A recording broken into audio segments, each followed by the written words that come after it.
네, 반갑습니다. 박성민 교수입니다. 네, 오늘 많은 분들 와주셔서 감사드리고, 제가 이제 했었던 일, 그리고 생각하는 것들을 좀 나눠보도록 하겠습니다. 포항공대의 공학교육의 성공이라고 하는 게 과연 뭘까? 포스코가 더 큰 기업이 나와야 되지 않냐?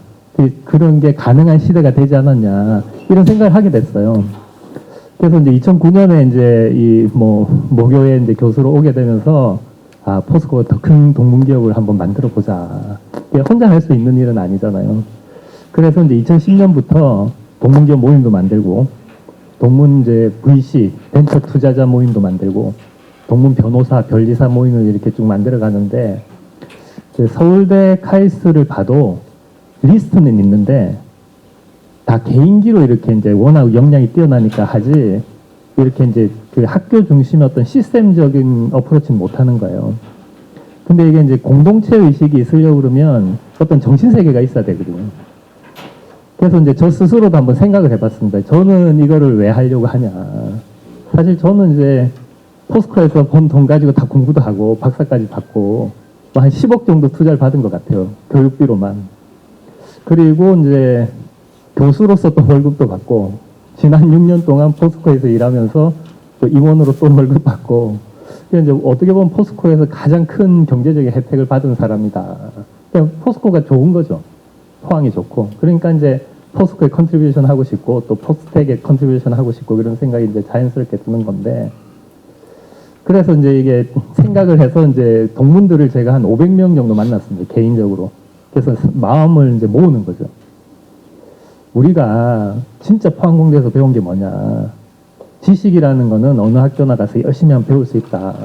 근데 우리가 진짜 포항공대 배운 거는 그 박태준 회장님이 만들어 놓은 그 정신세계 아니냐.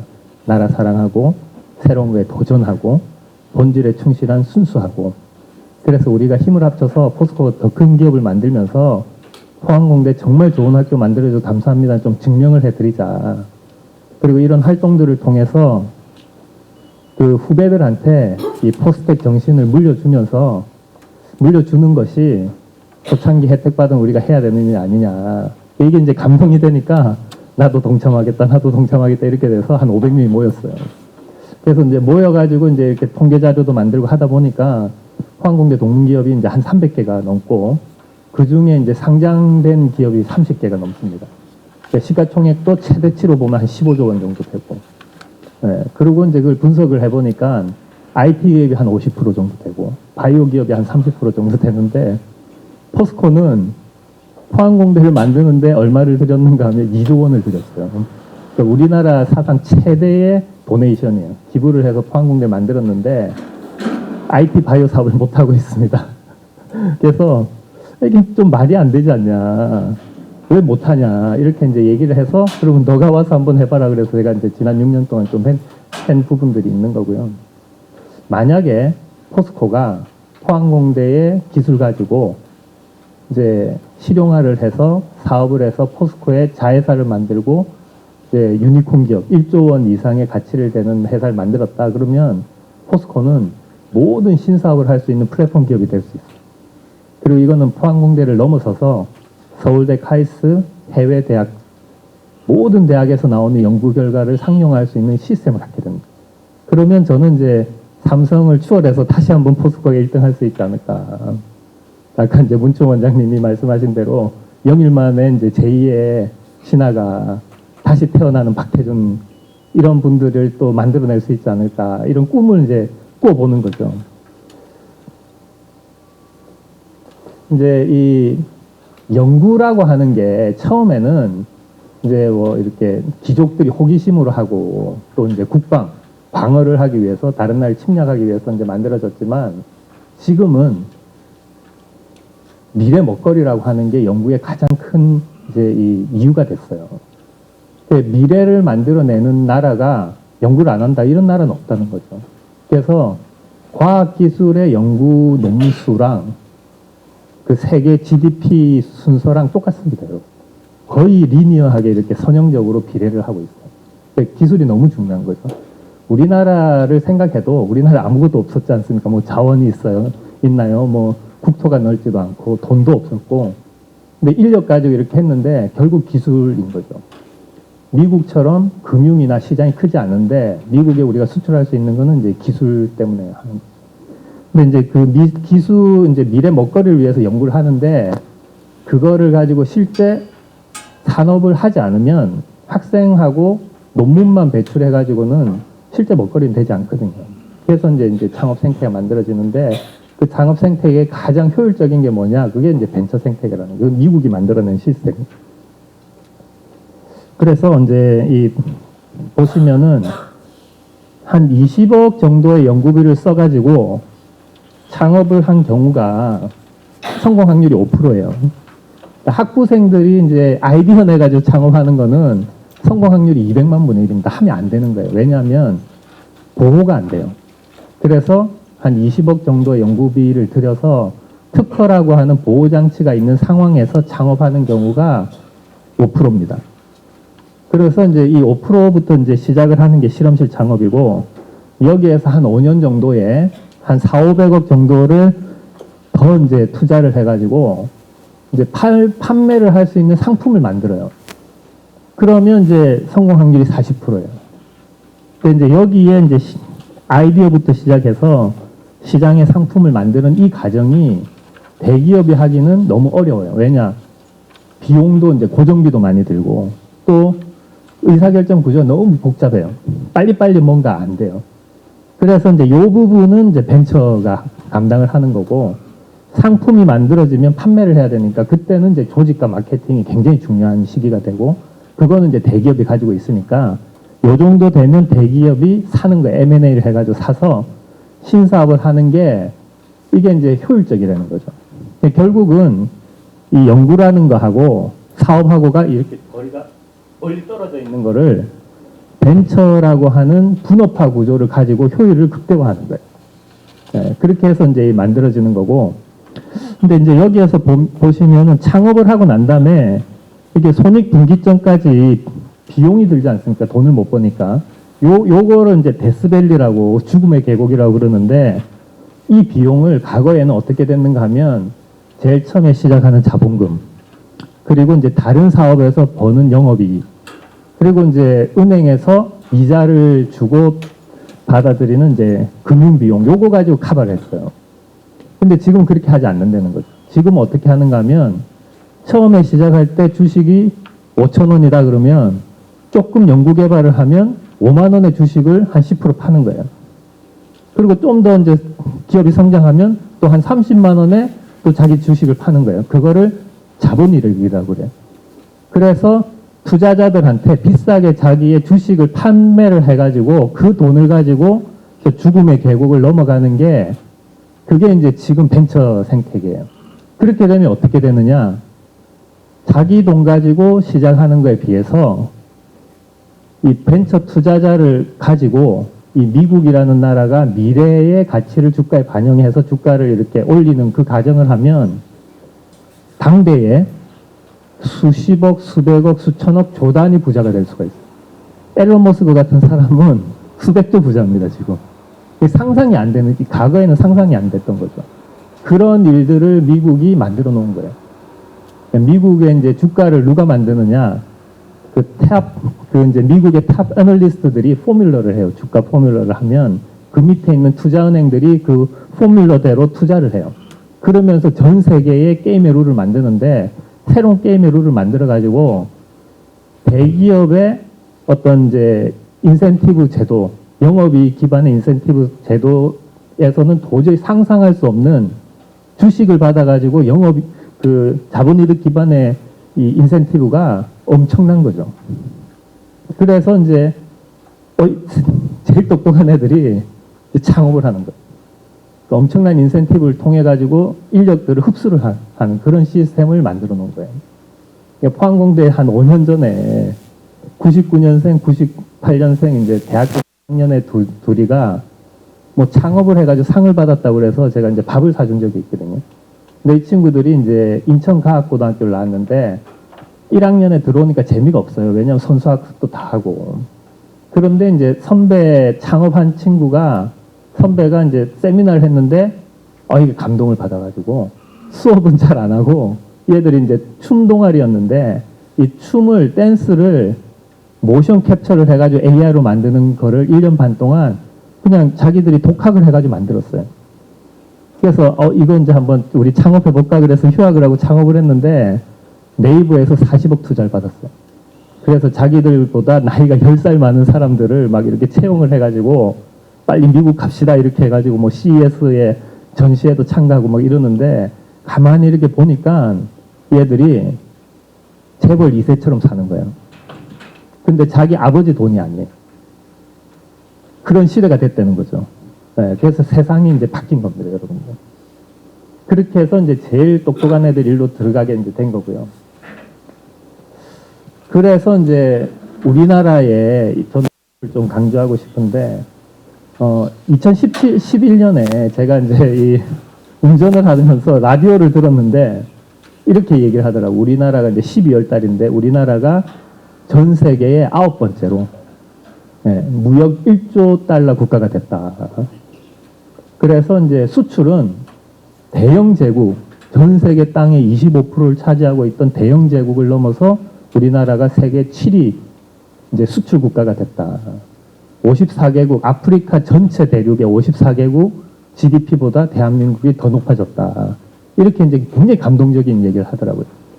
그 당시에 전 세계의 그 제조 기반 무역의 85%를 차지하고 있던 7대 제조업이 있습니다. 이 7대 제조업을 다 할 수 있는 나라는 전 세계 5개밖에 없어요. 예, 미국하고 독일하고 한중일에. 그러니까 우리 선배 세대들은 엄청난 일을 하신 거예요. 전 세계에서 제일 못 살던 나라를 잘 살게도 만들고 경제 12위 국가도 만들고 민주화도 만들고 엄청난 일을 하신 거예요. 그래서 우리나라가 이제 엄청 발전한 거죠. 그런데 2011년이니까 이제 한 15년 지금 지나지 않았습니까? 그럼 지금은 전세에 어떻게 됐느냐. 미국은 이제 전 세계 GDP를 이렇게 비교를 해보면 미국은 항상 25% 이상을 차지하고 있어요. 근데 유럽은 1960년도에 한 45% 정도 전 세계 GDP를 차지하고 있다가 지금은 20% 초반대로 떨어졌어요. 그러니까 반타작이 난 거예요. 유럽은 전 세계 경제에 차지하는 규모가 반으로 축소됐어요. 아시아가 15%에서 지금 40%가 넘어간 거죠. 미국은 그대로고. 그러면 이제 GDP라는 기준으로만 보면 유럽이 망하고 아시아가 흥한 거죠. 네, 지난 한 세기 정도에. 그리고 일본도 5만 불 거의 이제 2010년대 초반에 5만 불 때 뭐 4만 9천 불 이렇게 갔거든요. 근데 재작년에 우리나라랑 1인당 GDP가 역전됐어요. 왜 이런 일이 일어나느냐는 거죠. 그렇게 잘 나가던 독일하고 일본이 왜 토요타, 뭐 루이비통, BMW 이런 것만 팔고 미국이 만들어 놓은 애플이나 테슬라나 구글이나 이런 데서 만드는 혁신 상품이 안 나오는 겁니다. 그러니까 경제가 약해지는 거죠, 실질적으로. 미국은 왜 나오느냐 이건 거죠. 그러니까 결국은 미래 먹거리를 만드는 연구 결과를 상용화하는 시스템을 미국이 벤처 기반으로 만드는 데 비해서 유럽하고 일본은 여전히 대기업 중심으로 가고 있는 거예요. 그러니까 효율이 안 나는 거예요. 그러니까 경제 속도를 미국이 가는 경제 속도를 못 따라가는 거죠, 실질적으로. 그거에 반해서 뭐 우리나라 이제 경상도 정도 크기 됩니까? 이제 이스라엘은 2010년대 초반에 1인당 GDP가 2만 불 초반으로 우리나라하고 똑같았습니다. 2000년대 초반에. 근데 지금 이스라엘은 5만 5천 불 해요. 그리고 우리나라는 3만 5천 불 하잖아요. 이스라엘 사람들한테 물어보면 자기들은 벤처 생태계 때문에 5만 불 이상 간다는 거죠. 네, 그러니까 우리나라도 지금 3만 불을 넘어서 5만 불, 6만 불 가려고 그러면 대기업 경제 엔진만 가지고는 이제 약한 거고, 이제 벤처라고 하는 경제 엔진을 하나 더 장착을 해야 된다. 이런 거고. 그, 포스코라고 하는 회사가 이 정체성이라는 게 뭐냐, 도대체. 이제 포스코 가가지고 정부하고 이제 포항시하고도 막 싸우잖아요. 그래서 이제 저도 이제 생각을 해보는 겁니다. 이제 포스코라고 하는 회사의 정체성이 뭐냐. 그러니까 포스코가 만들어지는 60년대 이제 후반에, 1960년대 후반에 이 이제 어떤 일이 일어났는가 하면 전 세계에서 중국과 미국이 화해를 합니다. 핑퐁 외교를 해요. 왜냐하면 소련하고 중국이 국경 분쟁이 생겨요. 그러니까 닉슨 대통령이 딱 볼 때, 공산주의자들 똑같은 편인 줄 알았는데 아니네. 그렇게 해서 소련에서 중국을 떼내려고 약화시키는 거죠. 그렇게 해서 이제 핑퐁 외교를 통해 가지고 그 당시에 이제 화약고라고 하는 베트남에서 둘 다 철수를 합니다. 미국도 철수하고 중국도 철수하고 그 다음에 이제 중국은 그거를 소련 국경 분쟁 지역으로 옮겨요. 그러면서 불통이 튄 게 한반도에서도 빼자 이렇게 된 거예요. 그러니까 이제 그 형님들이 화해를 한 거예요. 대한민국하고 북한은 깜짝 놀란 거예요. 그래서 이제 박정희 대통령이 자주국방을 해야겠다. 자주국방 하려고 그러니까 중화공업을 해야 되고 중화공업을 하려고 그러니까 그 핵심에는 철강이 있다 이렇게 된 거죠. 북한은 주체사상을 그때 만든 거예요. 그렇게 해서 이제 그 하려고 하는데 롯데가 이제 이 정부를 찾아갑니다. 우리가 일본하고 친하고 우리가 이제 제철소 설계도나 기술 이전을 할 수 있다. 우리한테 기회를 달라. 그 현대도 이제 찾아가요. 현대는 자동차, 철강의 가장 핵심, 최첨단인 이제 자동차 강판을 우리가 써야 되기 때문에 우리한테 기회를 달라. 근데 이제 박정희 대통령은 이거는 공공의 영역이기 때문에 국가가 해야 된다. 이렇게 결정을 한 거죠. 그리고 이제 그때 이제 과학기술연구원이라고 하는 그 당시에 우리나라에 단 하나 국가연구소가 있었어요. 키스트라고 하는. 거기에서 포스코의 설계도를 이제 맡습니다. 포항제철소에. 그리고 이제 총리가 나가서 펀드레이징을 해요. 미국도 가고, 서독도 가고, 일본도 가고. 그리고 이제 오너는 아니지만 박태준 회장님한테 10년 이상 장기적으로 실천가로 이제 주는 거죠. 그러니까 저는 그걸 이제 이렇게 해석을 하는데 전 세계의 정세가 어떻게 돌아가느냐. 전 세계가 어떻게 움직이고 있느냐. 그래서 그거 결과로 우리나라의 최우선 정책이 뭐냐. 그래서 국가의 모든 역량을 총동원해가지고 성공시킨 게 이제 포스코인 거죠. 네. 그럼 지금도 포스코는 똑같은 일을 해야 된다고 저는 생각을 해요. 역사적으로 보면. 그럼 지금 전 세계는 어떻게 움직이고 있느냐. 제일 똑똑한 인력들이 어디 가고 있느냐. 가장 하이 퀄리티 금융이 어디로 가고 있느냐. 그게 벤처 생태계라는 거죠. 포항공대에서 교수 뽑아가지고 MIT 출신들 교수로 오라고 그러면 4명 중에 1명은 안 옵니다. 창업해서 못 한다는 거죠. 네. 그러니까 교수보다 벤처 창업이 요즘에는 더 위에 올라가요. 거기에서 가장 핫한 정보들이 거기서 나오는 거죠. 그래서 벤처 생태계라고 하는 거는 시대 정신입니다. 제가 볼 때는. 네. 그러면 우리나라가 지금 어떤 문제가 있나요? 인구 절벽, 지방 소멸, 안보, 복지 이런 거 다 하려고 그러면 돈이 있어야 되지 않습니까? 경제적인 서포트가 없이 할 수 있는 거 아무것도 없습니다. 그럼 경제는 누가 만드느냐? 기업이 만드는 거죠. 오늘도 이제 경제 포럼인데 그럼 미래 경제는 누가 책임질 거냐? 미국을 보면 미국의 시가총액 1억 달러가 넘는 기업이 7개가 있어요. 그걸 매그니피컨트 7이라고 그래요. 네, 위대한, 거대한 기업 7개 이렇게 얘기하는데 7개 모두 벤처로 시작했어요. 제일 마지막에 들어온 게 엔비디아 거죠. 네. 애플은 3조 달러입니다. 네, 그 시가총액이. 그럼 뭘 해야 되느냐? 20, 30대 청년 CEO들 길러내야 됩니다. 네, 그래서 중앙정부, 지방정부, 대학, 포스코, 삼성 같은 대기업들이 모든 역량을 총동원해서 해야 되는 게 뭐냐? 20, 30대 청년 CEO들을 서포트해야 된다는 거죠.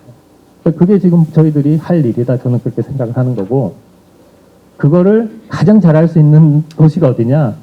이 포항이라는 거죠. 왜냐? 포스코가 포항공대를 가지고 있기 때문에. 그래서 이제 이게 돈을 많이 벌려고 그러면 노동집약적인 경공업에서 기술집약적인 중공업으로 또 이제 지식집약적인 신사업으로 이렇게 가야 되는데 그 핵심에 뭐가 있느냐? 이 대학이 있다는 거예요. 여러분들 이제 벤처 생태계 이러면은 제일 유명한 게 실리콘밸리지 않습니까? 그러니까 실리콘밸리를 설명하는 모델이 대학이 들어가 있는 거예요. 볼텍스 유니버시티라고, 볼텍스가 뱅글뱅글 돈다는 뜻이거든요. 원래 이제 그 전통적인 대학은 웨이포인트 유니버시티라고 해서 이 웨이가 인생의 길입니다. 인생의 길을 가는데 대학이라는 거는 그냥 포인트라는 거예요. 대학교 입학하고 졸업하고 그 인생 전체에서 대학교하고 전혀 관계없는 삶을 대부분 산다는 거죠. 근데 이제 볼텍스 유니버시티는 대학에서 연구한 걸 가지고 대학 주변에서 창업을 하는 거예요. 뱅글뱅글 도는 거예요, 대학 주변. 근데 이게 너무 이제 이 경제 효율성이 좋기 때문에 이 실리콘밸리 주변에 있는 스탠포드 대학이나 뭐 UC 버클리나 이런 대학교 안 나온 사람들도 거기 간다는 거죠. 한국 사람들도 가고 캐나다도 오고 유럽 사람들도 오고, 그래서 그게 볼텍스 유니버시티라는 거죠. 그래서 모든 벤처밸리, 벤처 생태계를 만든 혁신 도시에는 연구 중심 대학이 있습니다. 실질적으로 우리나라에서 이걸 할 수 있는 도시가 그렇게 많지는 않아요, 사실은. 근데 이제 포항공대가 있기 때문에 가능한 거죠. 이제 학생들한테 이렇게 질문을 해서 박사 받고 뭐 하고 싶으냐 그러면 여전히 1등이 교수, 2등이 국가연구소고 3등이 삼성전자예요. 그러니까 삼성전자에 간 박사들보다 더 훌륭한, 더 뛰어난 박사 이제 교수 300명이 포항공대에 있어요. 근데 이거를 이제 포스코도 그렇고 포항시도 그렇고 활용을 못 하고 있는 게 지금 현실인 거죠, 사실. 근데 이게 이제 그 이런 것들을 이해를 함에 있어서 미국이라는 나라의 특징 중에 하나가 이론을 만듭니다. 소련은 독재 국가니까 이게 이제 이 최고 지도자가 안 바뀌잖아요. 그런데 미국은 4년이나 8년 주기로 바뀌어요. 바뀌는데 어떻게 소련을 미국이 이길 수 있었느냐. 그게 이론이라는 거죠. 그래서 연구소를 만들어가지고 브레인풀이라고 그러잖아요. 다양한 각도에서 그 이론들을 만들어내면 탑이 바뀌어도 계속 할 수 있는 이런 이유 때문에 해야 된다고 하는 그런 당위성이 생긴다는 거죠. 그래서 이게 이제 광산을 뚫을 때 다이아몬드 팁이 앞에서 그 단단한 이제 이 돌덩어리를 부수잖아요. 그런 이제 이 다이아몬드 팁에 해당하는 게 이런 이론이 되는 거죠. 근데 연구라고 하는 측면에서 보면 토마스 쿤이라고 하는 사람이 쓴 과학기술혁명의 구조라는 책이 있는데, 이 기술이 어떻게 혁신적인 기술이 나오느냐, 이거 이제 퀘스천이에요. 이게 이제 질문인데, A라는 기술이 있고 B라는 기술이 있을 때 C라는 기술이 소셜 이벤트로 나오느냐, 퍼스널 이벤트로 나오느냐, 이게 이제 질문이에요. 근데 이제 과거에 그 이제 과학자들하고 논문이라는 걸 통해서 이제 대화를 하죠. 이거는 소셜 이벤트예요. 그 동시대에 과학자들하고 학회 가가지고 논의하는 것도 소셜 이벤트예요. 근데 아이디어가, 진짜 혁신적인 아이디어가 딱 떠오르는 그 순간은 굉장히 개인적인 거라는 거예요.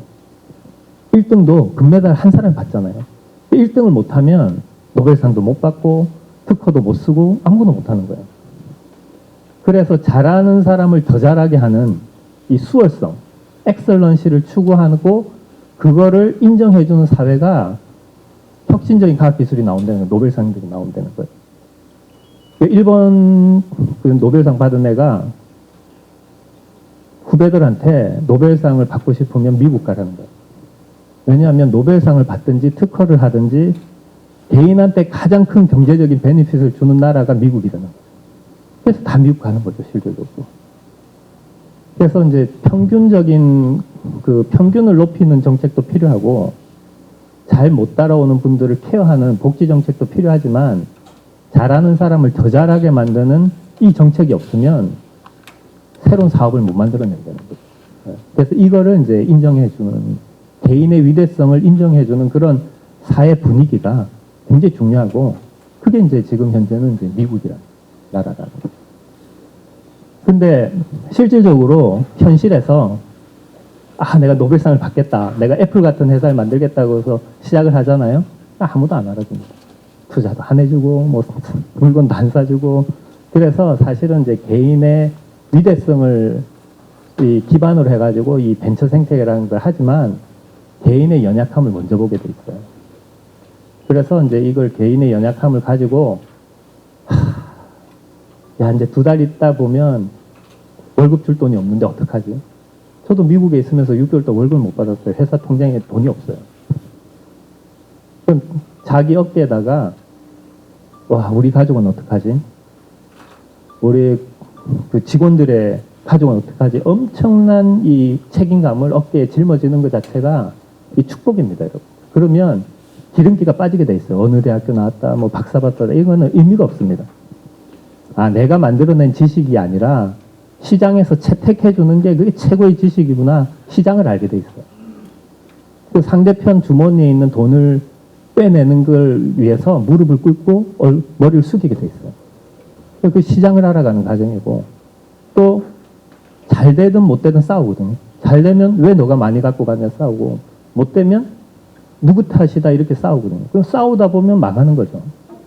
그래서 조직이라는 거 알게 돼 있어요. 왜 51%가 중요하고 왜 CEO가 중요하고, 그거를 현장에서 배우는 거예요. 그러니까 결국은 이 고난의 깊이에서 혁신 높이가 나옵니다. 좋은 환경에서 혁신적인 아이디어가 사실 안 나옵니다, 여러분.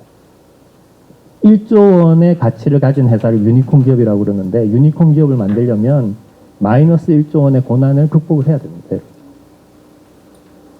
포스코가 100조 회사가 됐다 그러면 마이너스 100조의 고난과 고민을 극복했기 때문에 그런 거고, 삼성이 400조 회사가 됐다 그러면 그런 걸 했기 때문에 그런 거죠. 세상에 절대 공짜는 없다는 거죠. 그래서 이게 이제 영구적인 측면이고, 벤처 기업에서의 이제 질문이 이런 질문이 있습니다. 아마존이라고 하는 회사가 온라인으로 책을 팔아요. 근데 어느 날 클라우드 회사가 돼버린 거예요. 온라인으로 책을 팔다 보니까 사람들의 개인정보들을 관리하다 보니까 인프라 투자를 계속해요. 네, 클라우드도 만들고 뭐 이렇게 컴퓨터 시스템도 만들고 네트워크도 하고 이렇게 시스템도 만들고, 또 책을 더 잘 팔려고 하다 보니까 개인을 분석을 해요. 아, 이 사람 이런 거 좋아하니까 신상품 이거 나왔다. 뭐 이러다 보니까 아, 이게 책을 파는 것뿐만 아니라 모든 비즈니스에 이렇게 되겠구나 해서 중간에 이 클라우드 회사로 바꿔버리죠. 그래서 지금은 클라우드 쪽에서 나오는 수입이 90% 넘습니다, 여러분. 회사가 바뀌었어요. 이게 마스터 플랜으로 안 나오는 모델인 거예요. 신일본 제철이라고 하는 레퍼런스가 딱 있어요. 목표가 딱 있으면 마스터 플랜을 만들어서 밤샘을 한번 따라갈 수가 있어요. 이 실패 확률도 0이에요. 왜냐하면 성공 케이스가 있으니까.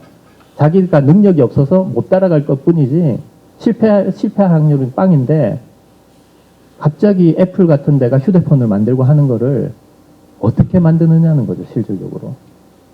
그래서 나오는 게 이제 플레이그라운드 모델인데, 이걸 이제 설명하는 방식을 이렇게 이제 합니다. 구글 번역기가 있는데, 여러분들 구글 번역기 다 사용하시죠? 근데 이제 이걸 AI로 만드는데 문법을 넣을 거냐 안 넣을 거냐, 이게 핫 디스커션이 있어요. 근데 문법을 안 넣어요. 안 넣는 게 훨씬 더 AI가 효율이 높아요. 근데 그거를 이제 어떻게 설명을 하는가 하면, 언어학자가 어린애들은 문법 없이 배운다는 거예요. 그러니까 이 배움의 과정에서는 문법이라는 게 그렇게 큰 의미가 없다는 거예요. 문법은 다 배우고 난 다음에 자기가 깨닫게 되는 팁이라는 거예요. 근데 문법은 배움의 결과지, 배우는 과정에서는 그렇게 이제 역할을 안 한다는 거죠. 근데 이제 이 나이 드신 분들이, 우리가 20, 30대 젊은 애들한테 계속 문법을 가르쳐 준다는, 그러면 고생한다, 그러면 안 된다. 그 의미 없다는 거죠, 사실 실질적으로. 여러분들 20, 30대 생각해 보면은 그럴 것 같지 않습니까? 여러분들이 중고등학교 때 친구들하고 얘기하는 거를 부모님이 이해를 할 수 있으셨겠습니까? 그런데 왜 자녀들은 이해할 수 있다고 생각을 하시나요? 그런 거죠, 일종의. 그래서 그거 가지고는 새로운 게 안 나온다는 거예요. 너 이거 하지 마, 고생한다. 이거는 고생하지 말라고 하는 거는 성공하지 말라는 말하고 똑같습니다. 성공의 가장 큰 그 성분은 고난이에요. 네, 고난 없이 성공은 다 없는 겁니다. 네. 그래서 이제 나오는 이론이 플레이그라운드 모델. 너희들 돈 없지? 우리가 돈 투자해줄게. 너희들 글로벌 네트워크 없지? 우리가 네트워크 해줄게. 그래서 가장 큰 운동장을, 플레이그라운드를 제공하고, 여기서 하고 싶은 거 다 해봐. 우리가 도와줄게. 그리고 현장에서, 시장에서 배워. 그래서 너희 스스로 문법 책을 써. 이게 아마존 같은 회사를 만들어낼 수 있는 모델이라고 생각을 하는 거예요. 네, 참 미국 사람들 어떻게 보면 참 대단한 거죠. 그런데 대기업 입장에서는 매년 2만 개 벤처기업이 나와요. 너무나 많은 것들이 나와요. 도대체 모르겠다는 거예요. 그래서 어떤 신사업을 해야 되는지 여러분들 같은 게 자동차 쪽에서 나온다는 게 상상이 안 되지 않습니까? 우버라는 게 나오고 뭐 유니클로가 나오고 이거는 기존에 있는 사람들이 상상을 못 하는데 그것 때문에 기존의 기업이 죽습니다. 네, 그러니까 안 할 수가 없어요. 그럼 이걸 어떻게 해야 되느냐 할 때 이제 이 뇌과학에서 컴플렉스 시어리라는 게 복잡계 이론이라는 게 이 뇌가 너무 많아가지고 너무 복잡해가지고 모델링이 안 됩니다.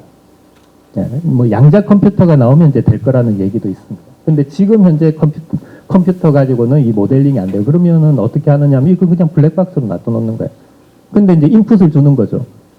이제 뭐 웃기기도 하고 뭐 이제 음악도 들려주고 그러면 이 뇌파를 체크하는 기술이 이제 워낙 발전하다 보니까 상담할 때도 뇌파 검사를 하고 운동할 때도 하고 해서 아 이런 인풋이 들어가면 어느 쪽이 자극이 되더라 이렇게 해서 이 모래사장에서 바늘 찾는 것처럼 하나씩 찾아 나가는 과정을 이 복잡계 이론이라고 그러거든요. 왜냐하면 이 이론의 근거는 이런 거예요. 내가 무질서하게 반응하진 않는다고 생각하는 거죠. 뭔가 질서는 있다. 우리가 모르긴 해도. 근데 그걸 하나씩 찾아가 보자 하는 게 이제 이 복잡계 이론하고 똑같이 벤처 투자를 해놓는 겁니다. 무슨 전략을 가지고 포스코가 앞으로 무슨 2차 전지를 할 거니까 2차 전지에 벤처 기업만 투자하자 이게 아니라 그냥 해놓는 거예요. 그냥 뿌려놓는 거예요. 그 센싱 채널이라고 그래요. 이 생각이 바뀐 거예요. 그래서 이제 전략적 투자랑 재무적 투자의 경계가 없습니다. 지금 벤처 쪽에서는. 뭐가 나올지 모른다는 거죠. 네, 그런 거를 이제 이렇게 또 복잡계 이론으로 또 설명을 하고 있어요. 그렇게 해서 지금 현재 이제 이 미국은 어떻게 돼 있느냐. 이 전략 총괄이라고 하는 CSO에서 경영 전략, 사업 전략을 만들어요. 그러면 이거에 해당하는 이거를 구현하기 위한 기술 전략을 이제 CTO 기술 총괄에서 만드는데 지금 이 기술 총괄에서 만들려고 할 때 문제가 이제 무슨 문제가 있는가 하면 내부의 혁신 기술, 외부의 혁신 기술이 더 많다는 거예요. 과거에는 대기업이 연구의 리소스의 70%를 가지고 있었어요. 국가출연연구소가 20%, 그 다음에 연구중심대학이 10% 이렇게 갖고 있었는데 지금은 대기업이 40%를 가지고 있고 30%를 벤처가 가져가 버렸어요. 그래서 연구가 독점이 깨지고 양극화가 깨지고 보편화된 거예요. 과거에는 이제 신사업을 어떻게 했느냐, 중앙연구소라는 게 있어요. 이제 현장연구소는 현장 문제를 푸는 거고 선행연구소는 미래 제품을 만드는 거지만 중앙연구소는 지금 하는 비즈니스하고 관계없는 비즈니스를 하는 게 중앙연구소예요. 근데 중앙연구소에서 이런 연구를 해요. 그럼 회장이 이거 연구 결과 좋네, 이거 그럼 사업할까? 이렇게 하는 거예요. 그래서 대기업이 신사업을 주도를 했어요. 왜냐? 연구라고 하는 게 비싸니까 대기업이 독점하고 있었던 거예요.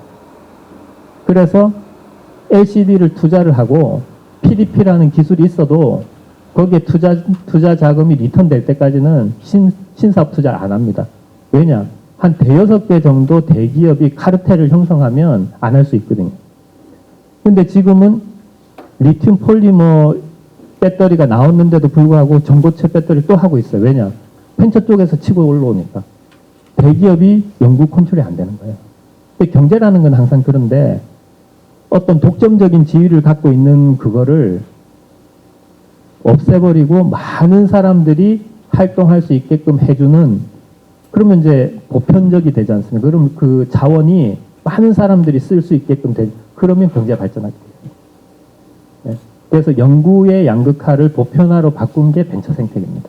네. 그래서 이제 이 경제가 발전하는 건데, 그러다 보니까 내부에서 이 기술 전략을 다 만들어낼 수가 없어요. 미국은 지금 현재 그 기업에서 쓰는 연구비가 500조 원 정도 돼요. 우리나라에서 제일 많이 연구비를 쓰는 기업이 삼성인데 삼성이 한 20조 조금 더 써요. 그러니까 삼성전자 같은 회사가 20개 이상 있는 거예요, 미국에는. 그런데 자체적으로 쓰는 연구비가 250조 원이고 외부에 벤처 투자를 하는 돈이 250조 원이에요. 그래서 벤처 투자를 R&D로 보는 거예요. 연구개발로 보는 거예요. 이제 그 R&D에 대한 개념을 혁신하는 거예요. 우리나라는 아직 그 정도까지 안 되는데, 자, 한번 제가 설명을 해드릴게요. 자, 포스코가 1년에 연구비를 1조 원을 못 써요. 포스코는 어떻게 보면 미래를 만들어내지 못하는 기업입니다, 사실. 이 삼성이 25조를 쓰거든요. 2등이 LG입니다. LG가 7조 써요, 연구비로. 3등이 현대기아인데 6.5조 씁니다. 4등이 SK인데 5조를 써요. 근데 5등이 포스코잖아요. 7천억 씁니다. 포항공주에서 매년 박사가 300명 나오는데 제가 산학처장으로 거기 앉아 있으면 매년 통계 자료를 보면 삼성이 80명 데리고 가요. LG, SK, 현대가 20명씩 데리고 갑니다. 포스코 3명 갑니다. 저는 그 이유를 몰랐어요. 제일 처음에는. 아니 포스코가 왜 포항공대 지어놓고 왜 박사들 안 데리고 가지? 그게 다 예산만큼 가는 겁니다. 네, 보니까. 자체적으로 연구비를 우리가 이제 5천억을 쓴다. 그러면 벤처 투자를 5천억을 하는 거예요. 미국 기업들은. 그게 이제 CTO 산하에 자체 연구원도 있지만 오픈 이노베이션 본부 같이 가지고 있는 거예요. 자, 그런데 이 벤처 투자의 지표 중에 하나가 멀티플이라는 게 있거든요. 멀티플 2다 그러면 5천억 투자하면 1조가 들어오는 거예요. 8년 있다가.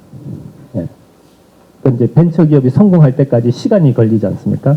그래서 지금 벤처 기업에 투자하면 8년 있다 들어오는 거예요. 근데 이제 이런 조직에서 8년이 지났다고 보면, 자, 자체 연구비 5천억 쓰고, 벤처 투자 5천억을 하는데, 8년 전에 벤처 투자한 돈이 1조가 들어오는 거예요. 그럼 CTO 산하가 쓰는 예산이 빵원이 되는 거예요. 네, 그래서 CTO가 항상 문제가 이 코스트 센터, 돈을 쓰는 비용 센터라고 생각을 했는데 아니라는 거죠, 지금은. 그러면 어떻게 될 것 같습니까? 그냥 벤처 투자 안 하고 연구만 하는 조직하고 벤처 투자를 하는 조직은 경제적인 효율이 완전히 달라진다는 거죠. 그래서 이 CTO 산하가 예산적으로 독립할 수 있다는 거예요. 이거는 혁신적인 개념입니다, 실질적으로. 그래서 벤처가 하는 연구는 미국 대기업은 안 합니다. 왜냐? 경제적인 효율이 떨어져요. 그리고 벤처 기업은 100시간씩 일합니다. 그래서 이제 대학생이 필요한 거지만 대기업은 100시간씩 일할 환경이 안 돼요. 벤처 기업은 왜 100시간씩 일합니까? 100시간씩 일해가지고 주가가 상승하면 자기가 수십억, 수백억의 인센티브가 있어요. 대기업은 그걸 안 줘요. 그래서 속도 면에서 대기업이 못 따라갑니다. 의사결정 구조도 느리고.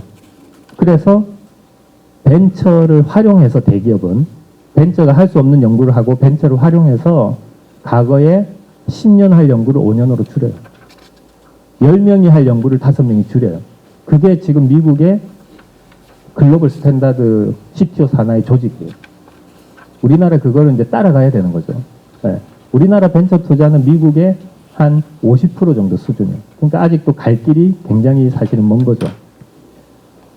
그래서 이 신사업을 하든 연구를 하든 미래 가치를 주가에 반영한다고 하는 이 자본이득 기반의 인센티브 시스템이 없으면 경제적인 효율도 안 나고 똑똑한 사람이 오지도 않고 망하게 됩니다. 네. 그게 유럽하고 일본이에요, 실질적으로. 그래서 이 R&D부터 시작을 해가지고 제일 처음에 이제 시작할 때를 시드머니라고, 파운딩머니라고 그러고 그 다음에 이제 시드, 에인젤 이런 얘기를 들어보셨죠. 이 왜 그렇게 이렇게 얘기를 하는가 하면 작은 회사는 무슨 평가를 할 방법이 없어요. 무슨 이제 뭐 재무제표가 있는 것도 아니고 뭐 이게 매출이 있는 것도 아니고 이때는 그냥 잘 될 것 같다 이런 거거든요.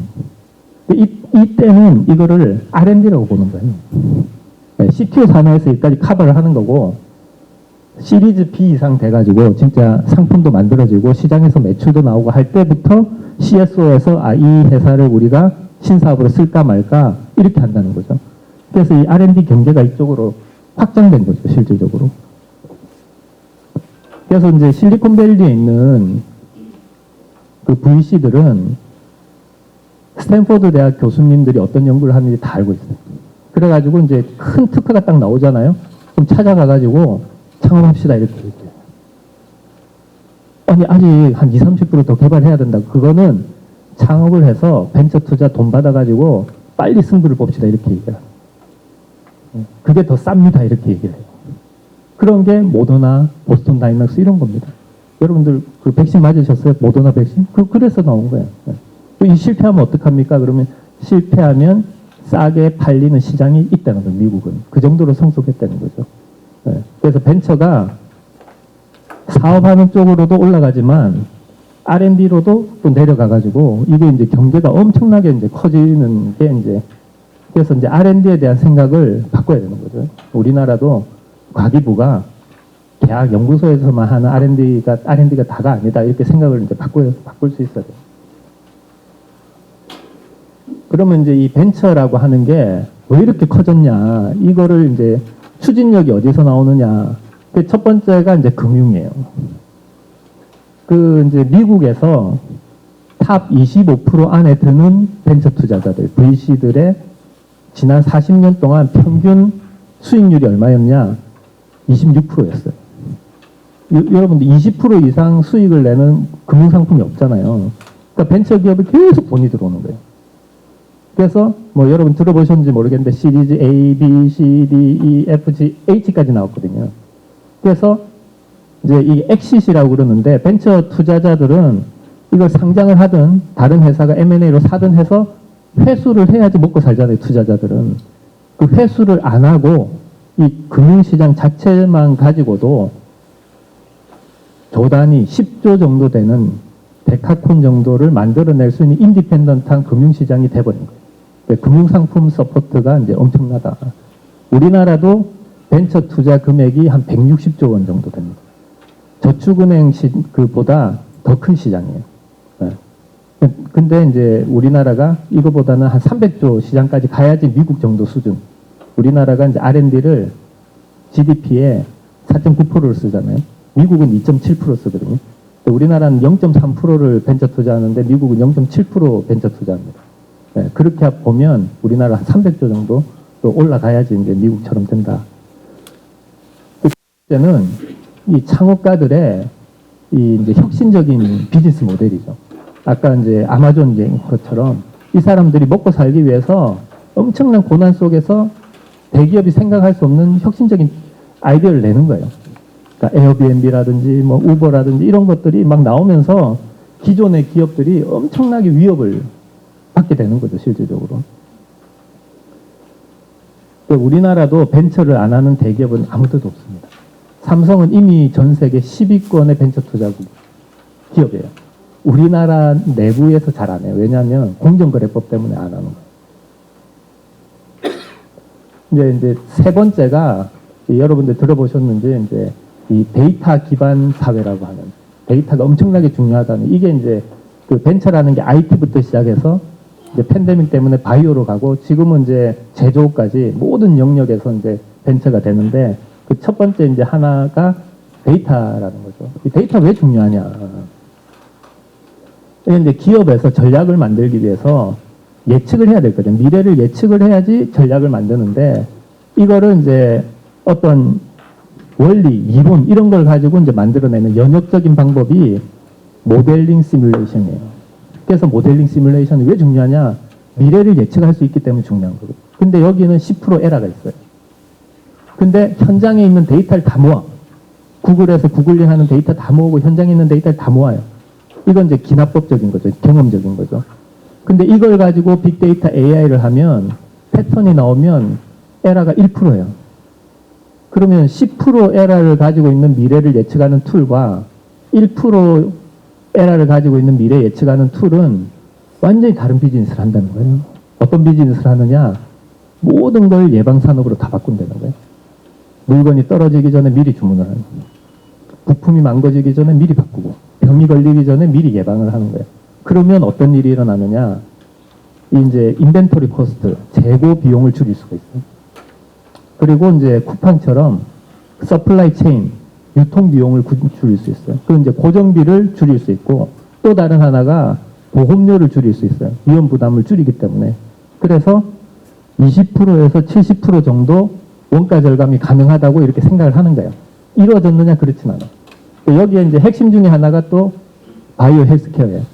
미국의 GDP의 20%를 지금 바이오에 이제 헬스케어 쓰고 있거든요. 점점 고령화가 돼가지고 이 감당이 안 되는 거예요. 그러면 이거를 이제 예방산업으로 바꿔야 된다. DNA 검사를 하고 건강검진을 그 이제 1년에 한두 번씩 하고 하면 갑작스럽게 병이 안 걸린다는 거죠. 그럼 지금 휴대폰 내는 것처럼 지금 현재 보험료, 그 의료보험료 가지고 다 커버가 될 수 있다. 뭐 이렇게 생각을 하는 겁니다.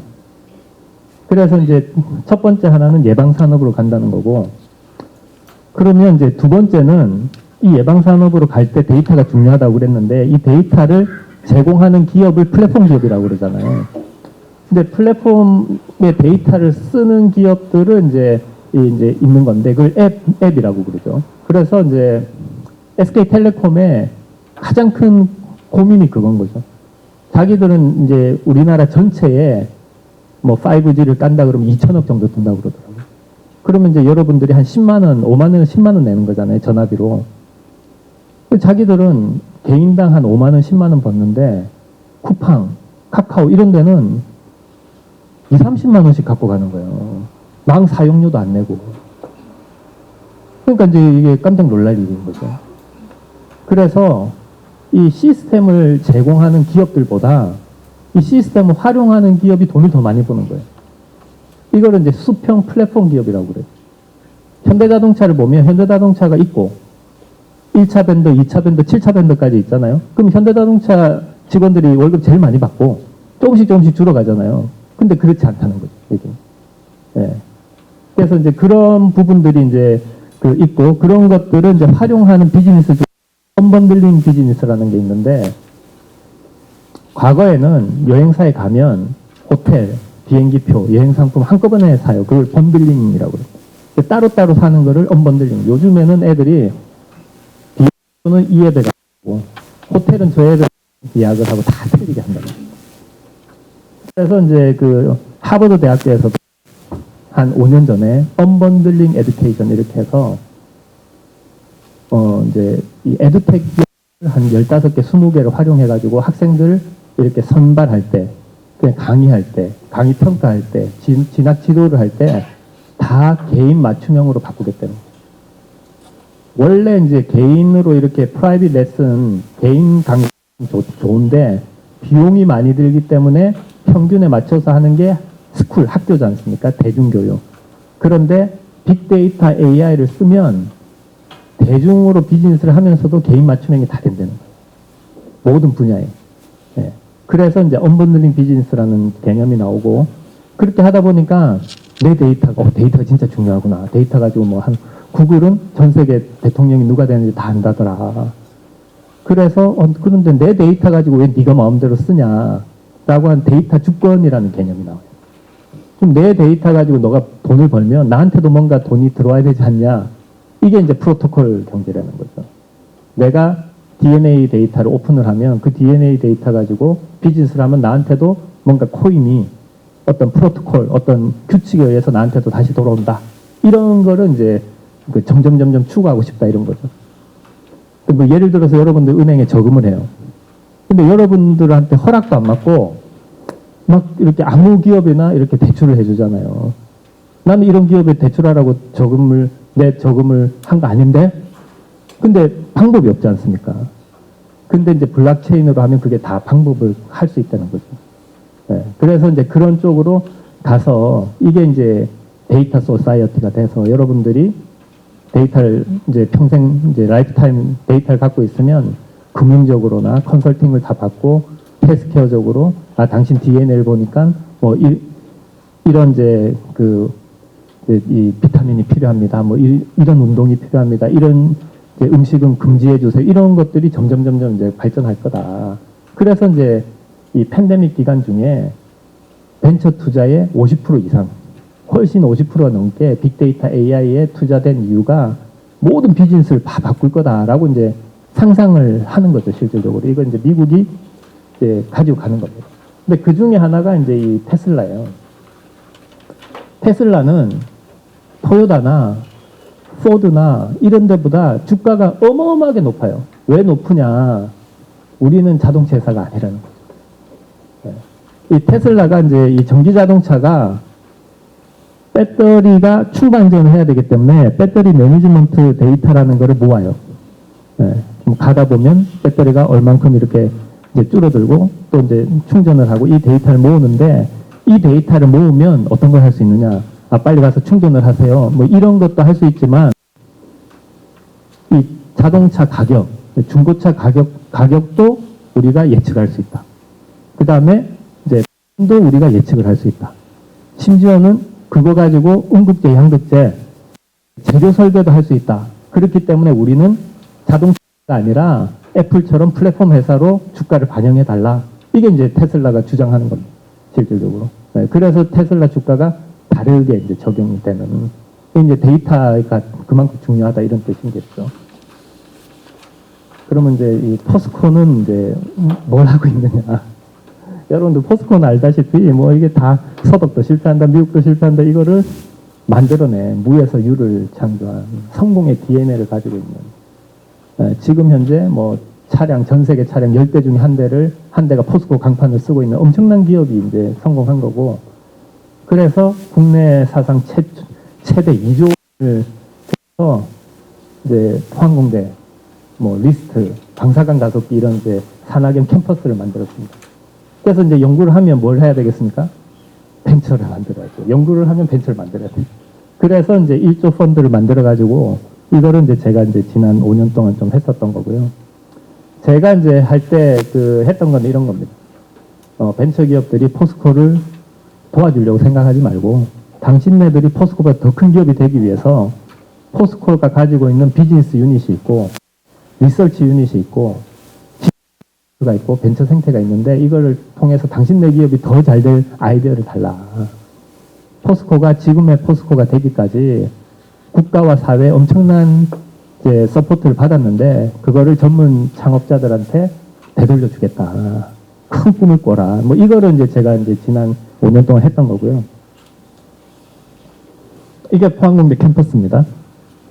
박대진 회장님이 40년 전에 이제 이 만들 때 50%는 포항공대고 50%는 포스코 연구소로 이렇게 산학협력을 할 수 있게끔 만들셨어요. 그리고 이제 저 뒤에 가속기까지 해서 여기 두 개가 이제 기초 연구를 하고 그럼 이제 이 포스코 연구소가 실용화를 해줍니다. 그리고 이제 여기 체인지 그라운드 한 분들 다 가보셨나요? 네, 거기 이제 커피 드시러 한 번씩 가보셨나요? 네. 여기에서 창업을 해요. 그리고 이제 여기 포스코 연구소 리스트가 실용화 연구소라고 그래가지고 100만 톤의 커머셜 플랜트 만들기 전에 100분의 1로 줄여서 10,000톤짜리 파일럿 플랜트가 있어요.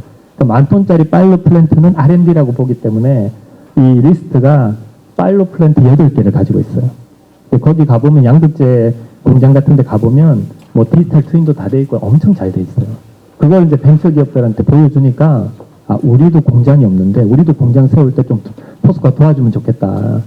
그래서 제조업 전용 인큐베이팅 센터를 만들어서 포항공대 캠퍼스 안에서 공장까지 만들 수 있어요. 그 포스코 인터내셔널이 이제 해외 마케팅도 해주고 그래서 기초 연구부터 해가지고 끝까지 전부 다 이제 할 수 있는 그런 시스템을 이제 만들었어요. 여러분들이 가속기 연구소가 3세대 가속기 연구소 전 세계 5번째로 만들어졌거든요. 그 당시에 포항제철소, 포스코가 광양제철소 만든다고 33조 원 투자를 하고 있었어요. 돈이 별로 없었어요. 근데 1,500억을 내가지고 만들었어요. 우리나라 그 당시 GDP로 보면 국가가 만들기 어려운 상황이었어요. 근데 만든 거예요. 우리나라 과학기술을 20년 앞당겼다고 그런 평가를 들어요. 3세대 가속기 이때까지 투자된 돈이 3,500억이에요. 4세대 가속기가 4,300억입니다. 그 옆에 반도체 공정연구소가 2,500억. 그 세 개만 합쳐도 1조 원이 넘는 연구시설이에요. 우리나라에서 가장 큰 연구시설 집적도를 가지고 있는 캠퍼스가 포항에 있어요. 그래서 사실 잘 모르시잖아요. 그죠? 네. 그래서 이제 이런 것들도 만들고, 그래서 이제 기초연구에서 사업화까지 다 했어요. 근데 창업이 되고 난 다음에 도와주는 거는 모든 기업들이 다 도와주고 있어요. 삼성도, 현대도, LG도. 근데 기초연구에서 창업되는 데까지 이 부분을 도와주는 거는 지금 포스코만 하고 있는 거예요. 이거는 이제 이렇게 만들었고, 뭐 이런 것들도 있고, 이런 것들도 있고. 그래서 이제 포항공대 교수님들이 기초연구를 해가지고 이제 실용화까지 할 수 있는 시스템을 저희들이 이제 쭉 만들었어요. 포항공대가 1년에 한 3천억 원 정도 연구비를 쓰는데 그 중에 한 70%는 세금 국가 과제거든요. 그래서 이제 이게 실용화인데 이거는 이제 기계과의 장진아 교수님이 하는 연구인데 바이오 잉크입니다. 그래서 이제 이 회사는 이제 이렇게 선전을 해요. 이번 설에는 부모님한테 간을 선물하시죠. 귀를 선물하시죠. 그러니까 오래 사니까 장기가 이제 노화가 돼가지고 바꿔야 되는 거예요. 네, 그래서 이제 인공장기라는 개념이 나오고 그 인공장기를 만들 때 제일 핵심 기술이 이 바이오 잉크를 만드는 기술이에요. 근데 이제 이 바이오 잉크를 학생들이 만들 때는 0.5g 만드는데 2주가 걸린 거예요. 근데 이제 포스코 연구소에서 2년간 10억의 연구비를 써가지고 생산성을 50배 향상했어요. 전체 자동화를 해가지고 퀄리티 컨트롤도 하고. 그러니까 교수 입장에서는 이거 가지고 창업하기는 굉장히 부담스러운 거예요. 근데 이렇게 되니까 창업을 이제 하는 거죠. 네. 그 작년 창업 대상 대통령상 받았어요. 네. 정준영 회장님도 막 투자하고 싶다고 그러고. 네. 여기는 이제 노준석 교수님인데 투명망토 만드는 기술이에요. 메타 물질을 하고. 근데 이제 이게 그 원래 렌즈가 빛이 이렇게 이제 파동으로 돼 있어서 렌즈를 굉장히 얇게 만들기가 어려워요. 굴절을 이용하면. 그런데 이 나노 구조체를 통해 가지고 반사와 해저를 이용하면 지금 렌즈를 똑같은 기능을 하는 렌즈를 1000분의 1, 10,000분의 1로 줄일 수가 있어요. 그래서 이게 왜 중요한가 하면 모든 과학 부품을 초소형화할 수 있는 핵심 기술이에요. 그래서 이제 이 구글이 이 회사에 이 교수님 실험실 다 사겠다. 300만 불 연봉 주겠다 할 정도로 세계적인 연구 결과를 가지고 있어요. 네, 이거를 이제 리스트가 이제 한 2천억, 2년 동안 한 40억 정도 연구비를 들여가지고 여기서 학생들이 만드는 건 손톱만큼 만드는데 이거를 12인치 웨이퍼 사이즈로 대면화를 했어요. 그 세계 최초로. 네. 그래서 이제 지금 삼성도 같이 창업을 한번 해보자. 미국 돈도 좀 우리가 받아야 되는 거 아니냐. 뭐 이런 이제 얘기를 지금 하고 있습니다.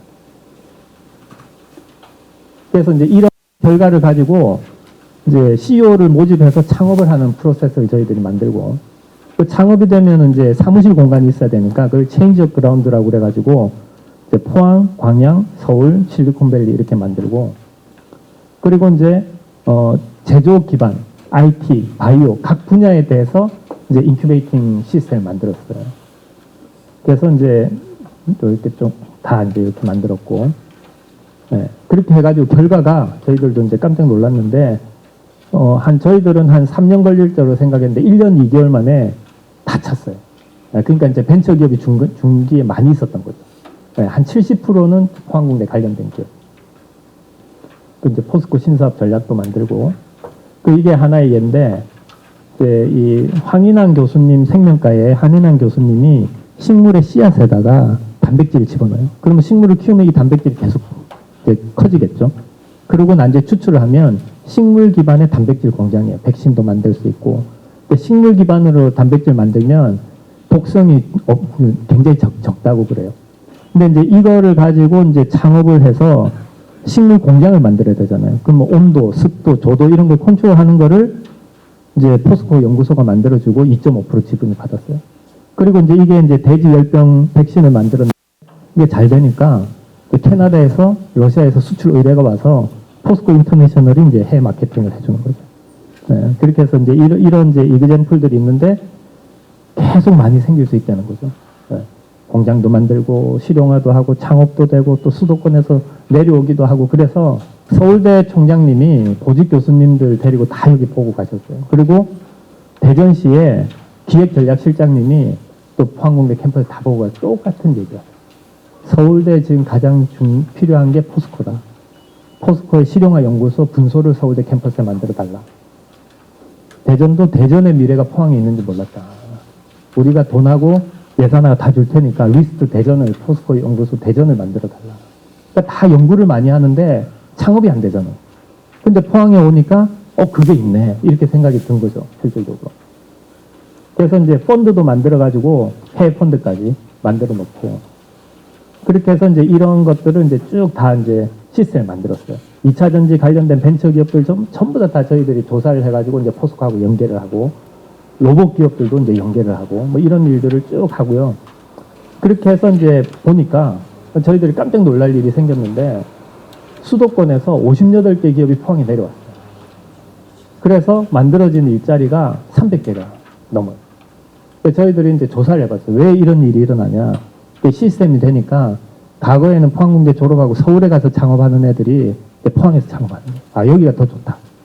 두 번째는 제조 인큐베이팅 센터가 있으니까 수도권에서 공장 세우는 것보다 여기 공장 세우는 게 좋겠다. 이래서 공장이 이제 7개 내려왔어요. 그리고 이제 스마트 팩토리, 스마트 시티 이제 계약을 하니까 메인터넌스 하기 위해서, 유지 보수하기 위해서 내려온 기업. 그래서 본사 12개를 포함해가지고 58개 기업이 내려온 거예요. 네. 그래서 이제 깜짝 놀라가지고 뭐 대통령실, 국회, 중기부, 산업부, 가기부, 교육부, 지자체 전부 다 여기 와서 다 보고 갔습니다. 실질적으로. 그래서 저희들이 생각하는 거는 지역의 우수 연구기관 다 있다는 거죠. 어느 지역마다. 그런데 이 난프로핏, 비영리 기관이 벤처 생태계 만드는 게 굉장히 어렵다는 거예요. 그래서 영리 기관인 대기업이 이거를 이제 도와줘야 된다. 그 모델이 이제 여기 있지 않냐.